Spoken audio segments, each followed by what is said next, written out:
My name is Cindy Morrison, and I'm a part of the Worthington Garden Club. And we're so excited about this new project that we are able to partner with the Nobles County Historical Society. It's an opportunity that we've been waiting for at least a couple of years. The dream had been to have a free seed distribution site so that we could encourage other people in our community and the surrounding area to fall in love with growing things, whether it be to eat, or whether it's just for visual delight or the aroma from the flowers blooming, etc.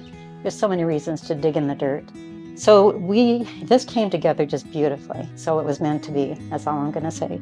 We have very simple instructions as to how to use this seed distribution site.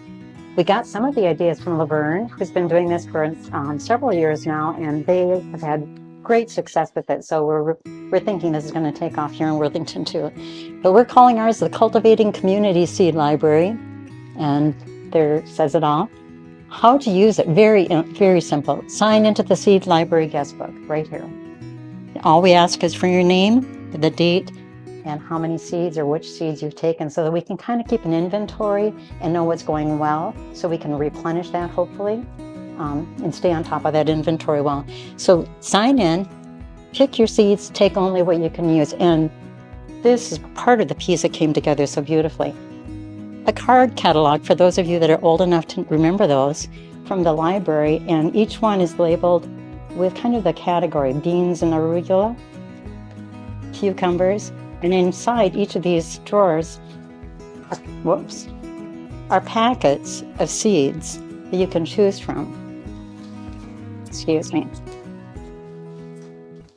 So there's a whole variety. I mean, it's mind-boggling is what it is. But I think very well organized by some of the volunteers from the garden club.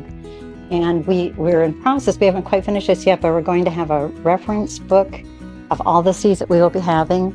So you can look through there to figure out what you want to grow, and then find the seeds. And handy dandy little kit here.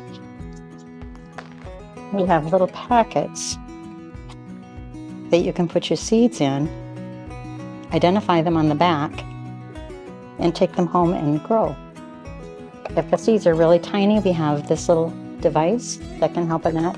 And we have these little bowls, various sizes, so that you can put the seeds in there as you're trying to pick out the ones that you want and how many you want.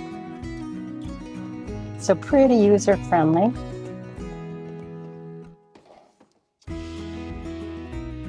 And these little doohickeys are for somebody that wants to start a seed and be able to just plant it in the ground.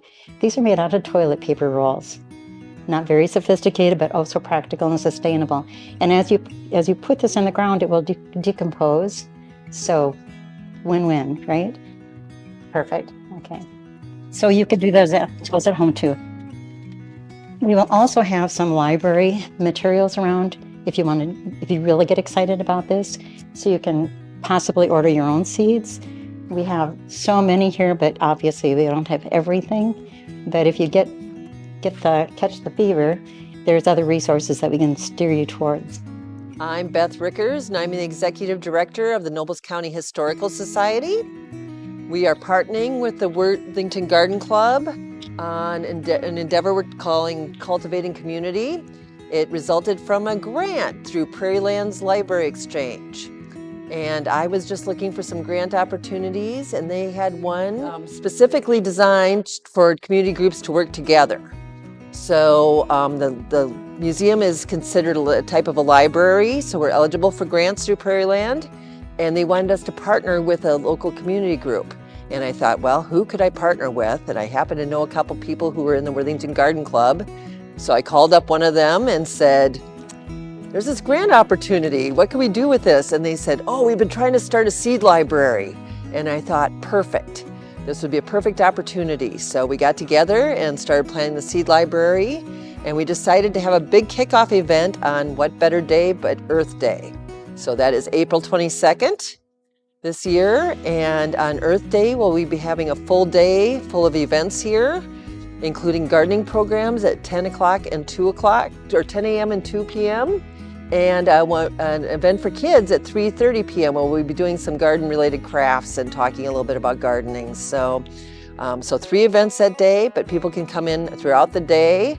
We'll be having giveaways, including garden gloves, zinnia seeds. We got some special varieties of zinnia seeds. We got one that's a smaller variety and one that's a taller variety for different people's needs. So those will be giveaways that you'll automatically get to the first people that come in. And then we're also going to have a lot of drawings for various things. So we have a variety of things here, including grow bags and gardening tools and gardening books that will be drawings for. Oh, and the lovely the lovely watering cans. So people can sign up and win those things that day too. So we're hoping we'll get different people to come into our museum and see what we have here, but also cultivate an interest in gardening in our community.